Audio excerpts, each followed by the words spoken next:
ओम शांति। आज 13 जनवरी 2026 लोहड़ी के पर्व की सबको ढेर सारी शुभकामनाएं।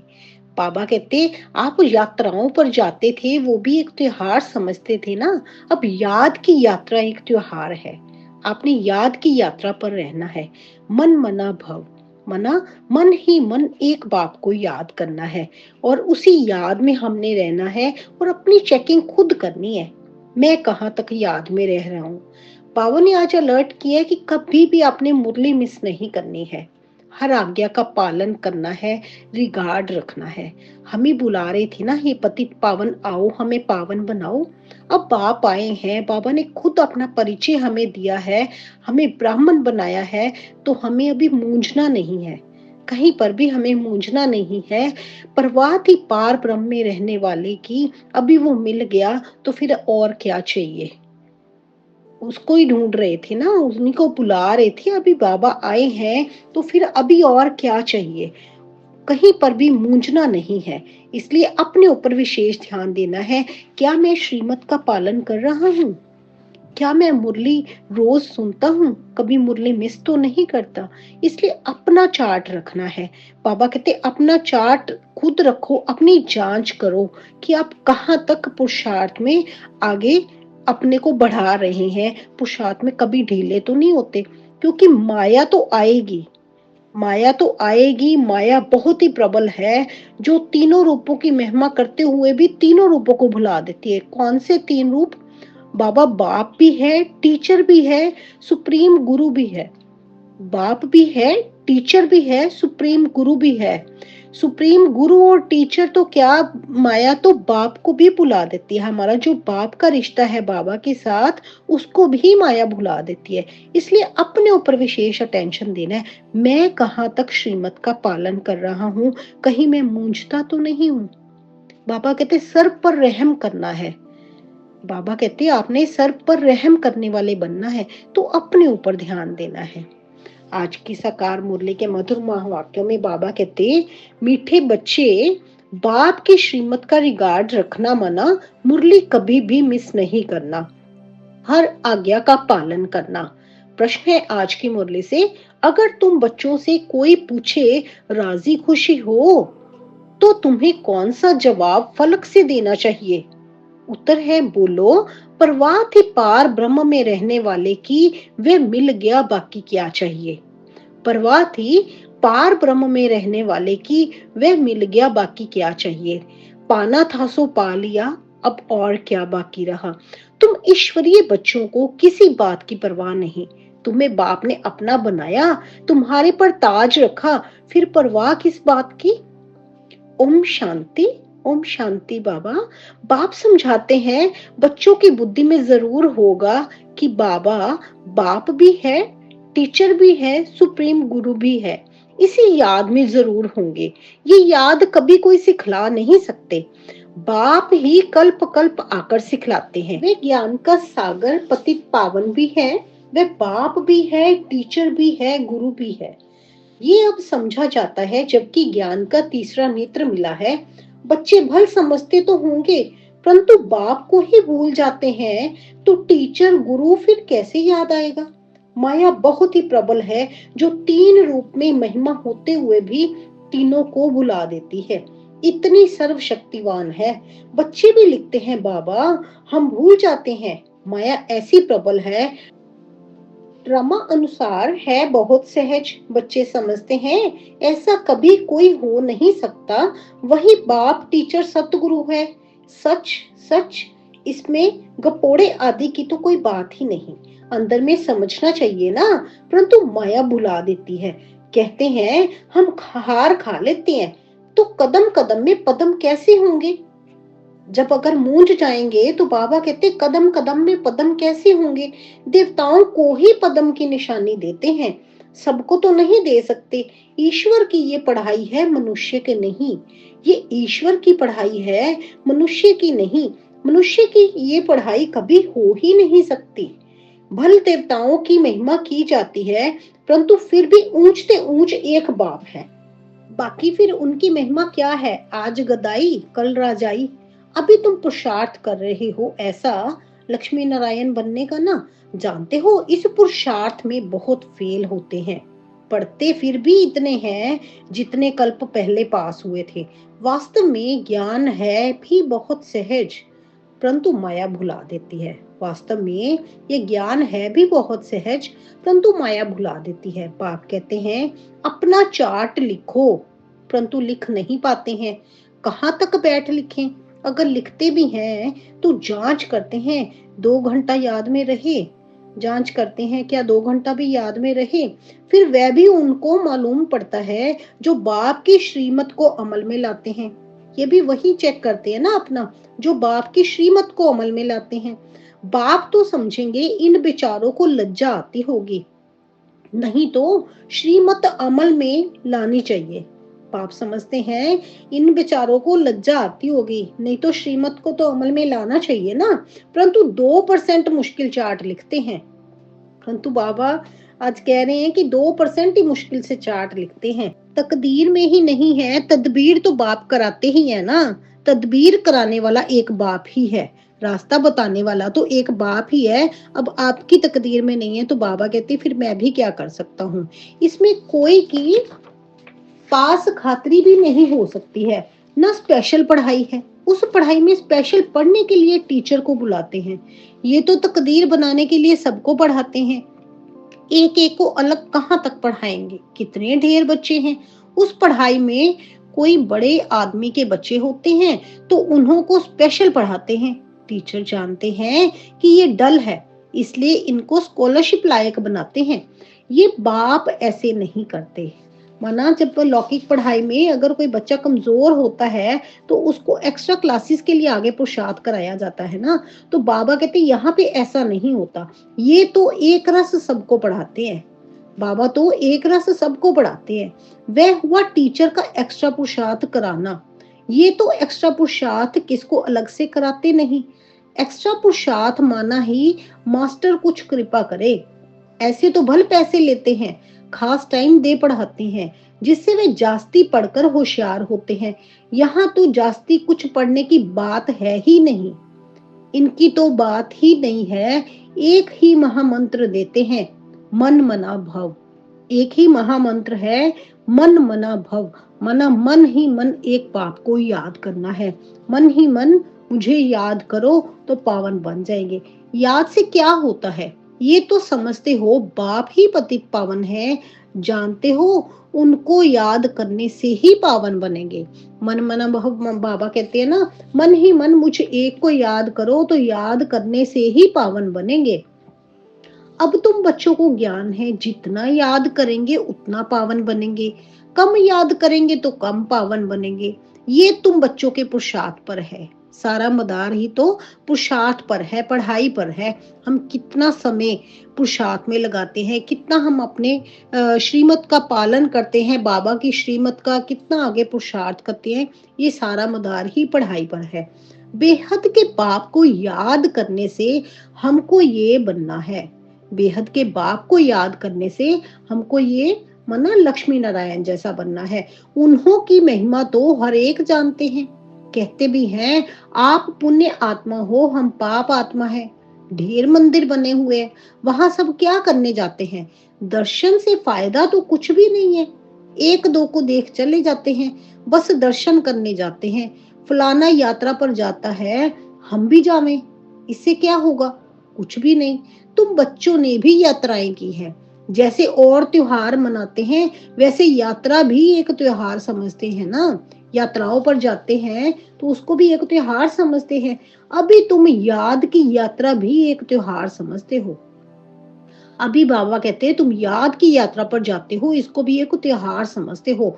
तुम याद की यात्रा में रहते हो। अक्षर ही एक है, मन मना भव।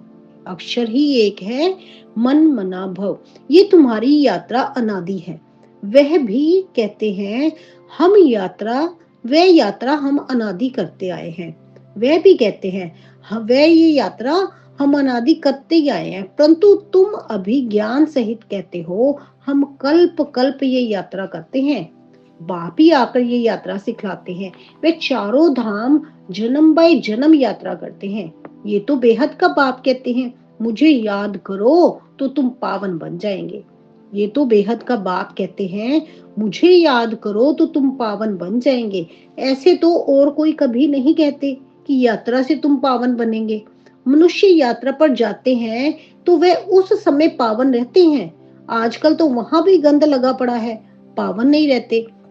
बाबा समझा रहे हैं कि जब मनुष्य यात्रा पर जाते हैं तो वे उस समय तो पावन रहते हैं, लेकिन आजकल तो वहां पर भी गंद लगा पड़ा है, पावन ही नहीं रहते। इस रूहानी यात्रा का तो किसको पता ही नहीं है। ये जो रूहानी यात्रा है, बाबा की याद की यात्रा है, इसका तो बाबा कहते किसी को पता ही नहीं है। तुमको अभी बाप ने बताया है, ये याद की यात्रा है सच्ची। ये किसने? हमें अभी बाबा ने खुद आकर बताया है, ये याद की यात्रा है सच्ची। ये वे यात्रा का चक्कर लगाने जाते हैं, फिर भी वैसे का वैसा ही बन जाते हैं। चक्कर लगाते रहते हैं, जैसे वास्को डी गामा ने सृष्टि का चक्कर लगाया, ये भी चक्कर लगाते हैं ना। गीत भी है ना, चारों तरफ लगाए फेरे फिर भी हरदम दूर रहे। भक्ति मार्ग में तो कोई मिला नहीं सकते, भगवान कोई को मिला ही नहीं, भगवान से दूर ही रहे। फेरे लगाकर फिर भी घर में आकर 5 विकारों में फंसते हैं। माना यात्राएं करके, यात्रा करके आते हैं, फिर भी घर आकर 5 विकारों में ही फंसते हैं। वे सब यात्राएं हैं झूठी। अभी तुम बच्चे जानते हो, ये है पुरुषोत्तम संगम युग। जबकि बाप आए हैं, एक दिन सब जान जाएंगे बाप आया हुआ है। भगवान आखिरी मिलेगा, लेकिन कैसे, ये तो कोई भी नहीं जानते। ये तो मीठे मीठे बच्चे जानते हैं कि हम श्रीमत पर इस भारत को स्वर्ग बना रहे हैं। फिर ये स्वर्ग जैसा बनेगा, ये और कोई नहीं जानते।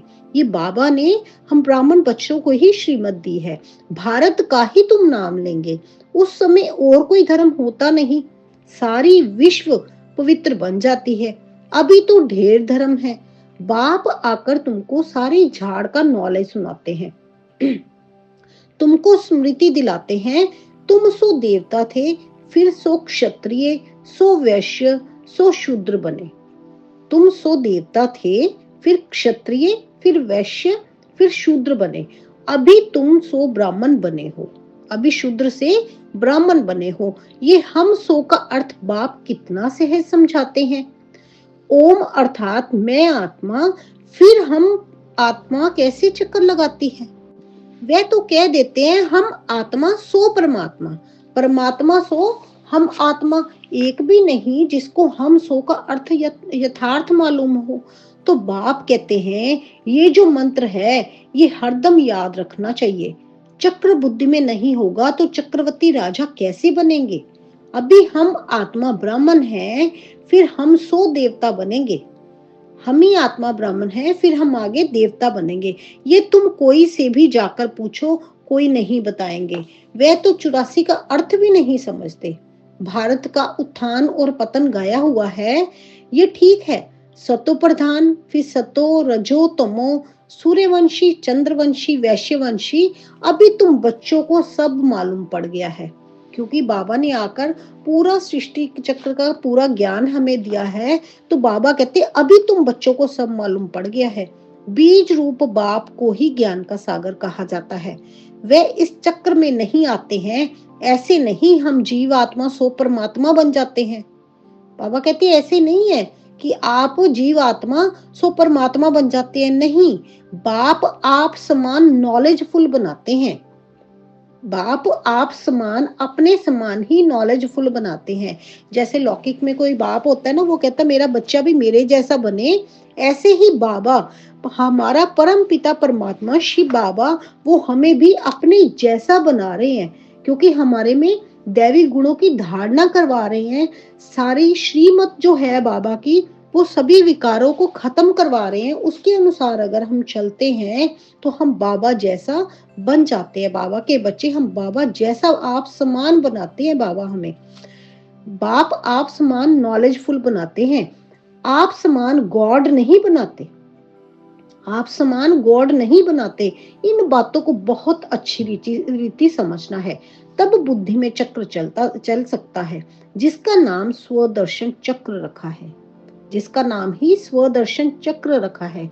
स्वदर्शन चक्र जैसे बाबा फिर आते हैं ना, पहले चमकता सितारा बिंदु स्वरूप को याद करो, फिर देवताई स्वरूप को याद करो, मैं देव प्यारा, फिर मैं पूज्य न्यारा, जैसे मंदिरों में पूजा होती है पूज्य स्वरूप को याद करो, फिर उसके बाद ब्राह्मण दुलारा, बाबा का बच्चा बना, आगे हम ब्राह्मण बने तो उस स्वरूप को, आज के स्वरूप को याद करो संगम युग पर, फिर फरिश्ता पधारा।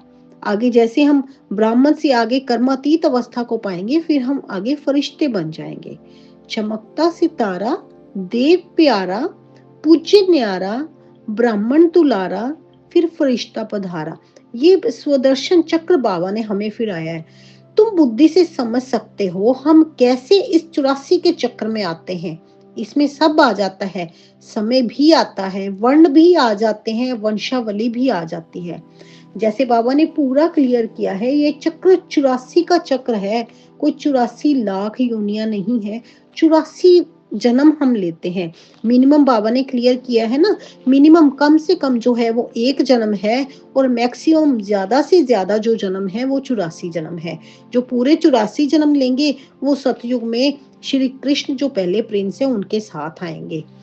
अब तुम बच्चों की बुद्धि में ये सारा ज्ञान होना चाहिए।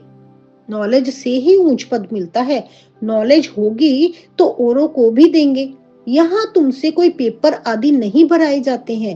उन स्कूलों में जब इम्तिहान होते हैं तो पेपर्स विलायत से आते हैं। जो विलायत में पढ़ते होंगे उन्हों की तो वहां की रिजल्ट निकालते होंगे। उनमें भी कोई अपना एजुकेशन अथॉरिटी होगा जो जांच करते होंगे पेपर्स के।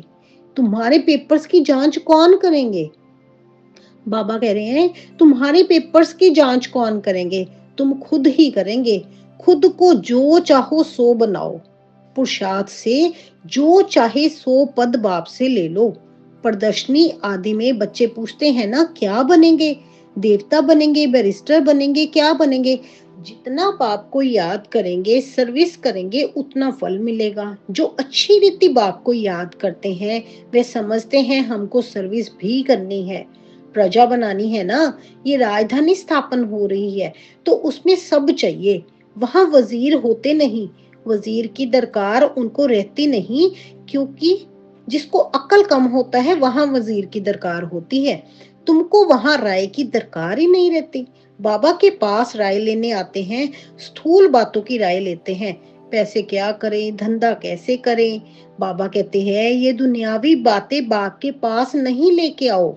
हाँ, कहाँ दिल शिकस्त बन जाए तो कुछ ना कुछ आथत देकर बता देते हैं, कुछ ना कुछ आगे राय देकर बाबा बता देते हैं। यह कोई मेरा धंधा नहीं है, मेरा तो ईश्वरीय धंधा है तुमको रास्ता बताने का।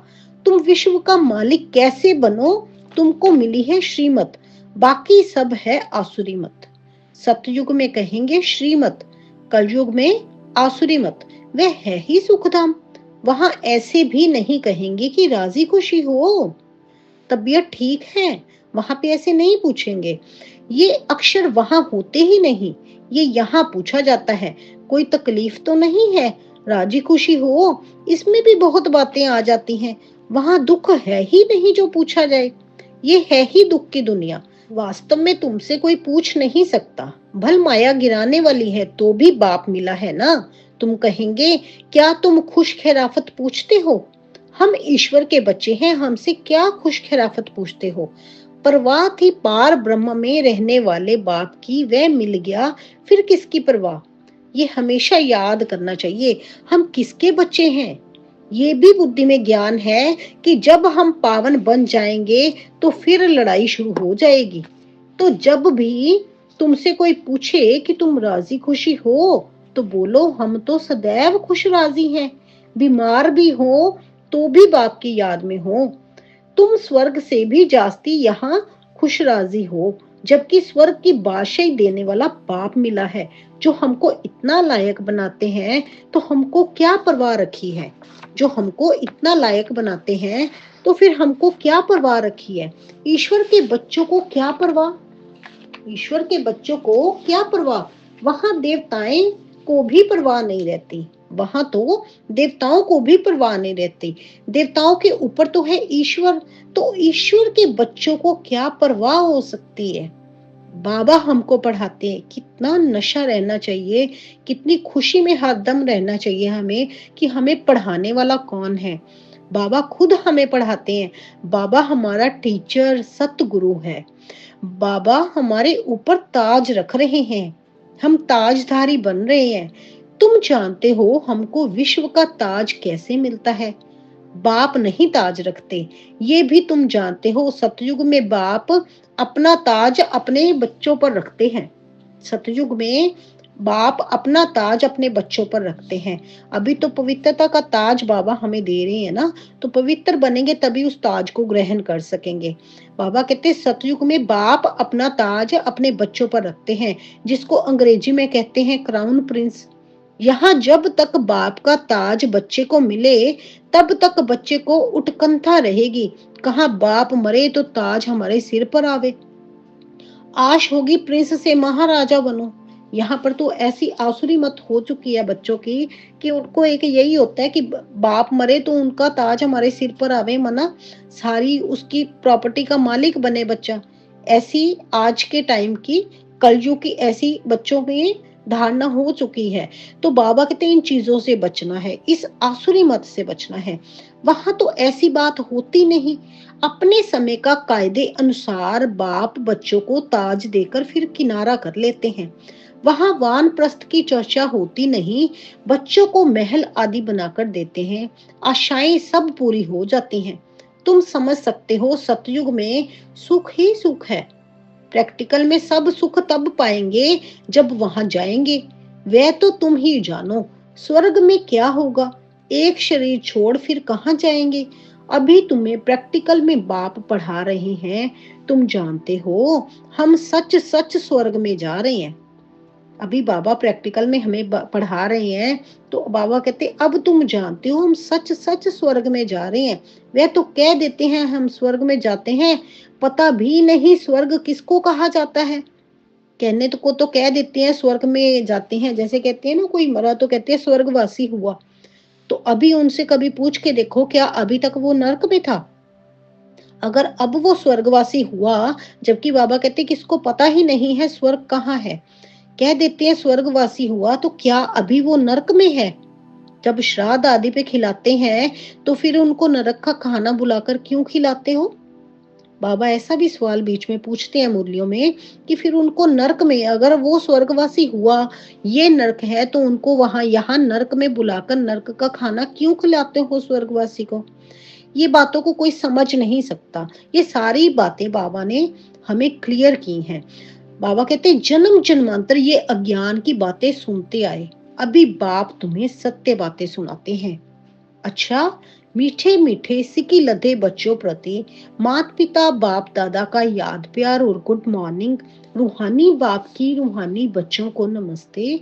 हम सब रूहानी बच्चों की रूहानी बाप दादा को गुड मॉर्निंग, नमस्ते, ओम शांति। शुक्रिया मेरे बाबा, शुक्रिया। धारणा के लिए मुख्य सार है, सदा राजी खुशी रहने के लिए बाप की याद में रहना है। सदा राजी खुशी रहने के लिए बाप की याद में रहना है। पढ़ाई से अपने ऊपर राजाई का ताज रखना है। पढ़ाई से अपने ऊपर राजाई का ताज रखना है। श्रीमत पर भारत को स्वर्ग बनाने की सेवा करनी है। सदा श्रीमत का रिगार्ड रखना है। सदा श्रीमत का रिगार्ड रखना है। वरदान है आज की मुरली से, श्रेष्ठ तकदीर की स्मृति द्वारा अपने समर्थ स्वरूप में रहने वाले सूर्यवंशी पद के अधिकारी भव। श्रेष्ठ तकदीर की स्मृति, श्रेष्ठ तकदीर, वह मेरी तकदीर हमें कौन पढ़ा रहा है? खुद शिव बाबा हमें पढ़ा रहे हैं। अपनी श्रेष्ठ तकदीर की स्मृति वो सदा कायम रहे, उसके द्वारा अपने समर्थ स्वरूप में रहने वाले, समर्थ स्वरूप जो बाबा ने हमारी सारी स्मृतियां इमर्ज करवाई हैं, उस स्वरूप में रहने वाले सूर्यवंशी पद के अधिकारी भव। क्योंकि सबसे पहले बाबा ने बोला है पहले सूर्यवंशी आएंगे, फिर चंद्रवंशी, फिर वैश्यवंशी, फिर शूद्रवंशी। तो सूर्यवंशी पद के अधिकारी भव। आप सूर्यवंशी पद के अधिकारी बनो। बाबा अब हमें अपनी तकदीर को स्मृति करने के लिए याद दिला रहे हैं, उसका बाबा हमें वरदान दे रहे हैं। तो इसी स्मृति में रहना है। वाह मेरी तकदीर, वाह मेरा भाग्य, वाह। सार में बाबा कहते हैं जो अपनी श्रेष्ठ तकदीर को सदा स्मृति में रखते हैं वे समर्थ स्वरूप में रहते हैं। उन्हें सदा अपना अनादि असली स्वरूप स्मृति में रहता है, कभी नकली फेस धारण नहीं करते। कई बार माया नकली गुण और कर्तव्य का स्वरूप बना देती है, किसको क्रोधी, किसको लोभी, किसको दुखी, किसको अशांत बना देती है, लेकिन असली स्वरूप इन सब बातों से परे है। असली स्वरूप इन सब बातों से परे है। जो बच्चे अपने असली स्वरूप में स्थित रहते हैं वे सूर्यवंशी पद के अधिकारी बन जाते हैं। सबसे असली स्वरूप हमारा कि हम शांत स्वरूप आत्मा है, बिंदु स्वरूप शांत स्वरूप हम आत्मा है। क्रोधी लोभी ये सभी अशांति वाले स्वरूप है, इनमें बाबा कहते नहीं फंसना है। आपने अपने असली स्वरूप में स्थित रहना है, वह सूर्यवंशी पद के अधिकारी बन जाएंगे। स्लोगन है आज की मुरली से, सर्व पर रहम करने वाले बनो, सर्व पर रहम करने वाले बनो तो अहम और वहम समाप्त हो जाएगा। सर्व पर रहम करने वाले बनो तो अहम मना मैंपन की धारणा और वहम जो भी कहीं पर आप मूंझ रहे हो वो सब समाप्त हो जाएगा। अव्यक्त इशारे हैं, इस अव्यक्ति मास में बंधन मुक्त रह जीवन मुक्त स्थिति का अनुभव करो। जब आपकी रचना कमल पुष्प जल में रहते जल के बंधन से मुक्त है, तो जब रचना में ये विशेषता है तो क्या मास्टर रचना में नहीं हो सकती। जब कभी बंधन में फंस जाओ तो अपने सामने कमल पुष्प का दृष्टांत रखो कि जब कमल पुष्प न्यारा प्यारा बन सकता है तो क्या मास्टर सर्वशक्तिवान नहीं बन सकते। जब कमल पुष्प न्यारा प्यारा बन सकता है तो क्या मास्टर सर्वशक्तिवान नहीं बन सकते न्यारे प्यारे, तो सदा बन जाएंगे। अपना ध्यान रखेंगे, अपना कंपैरिजन करो कमल पुष्प के समान। अगर वो न्यारा रह सकता है, कीचड़ में भी अपने आप को उठाकर पावन बना के रख सकता है, तो क्या हम ये सृष्टि जो कीचड़ से भरी आसुरी दुनिया, इससे हम ऊपर नहीं उठ सकते। हमें बाबा ने मास्टर रचयिता बनाया है, बाबा खुद रचता, हमें बाबा ने मास्टर रचयिता बनाया है। हम अपने खुद का स्व चिंतन कर अपने आप को ऊपर नहीं उठा सकते, तो बाबा कहते अपने ऊपर ध्यान देना है, इसलिए स्व चिंतन करना है, बाबा की याद से अपने को भी पावन बनाना है और दूसरों के लिए भी आगे सर्विस करनी है, ताकि सबको बाबा का परिचय मिले और वो भी आगे पावन बने और आगे सतयुग में आए। अच्छा जी, शुक्रिया मेरे बाबा। ओम शांति, ओम शांति।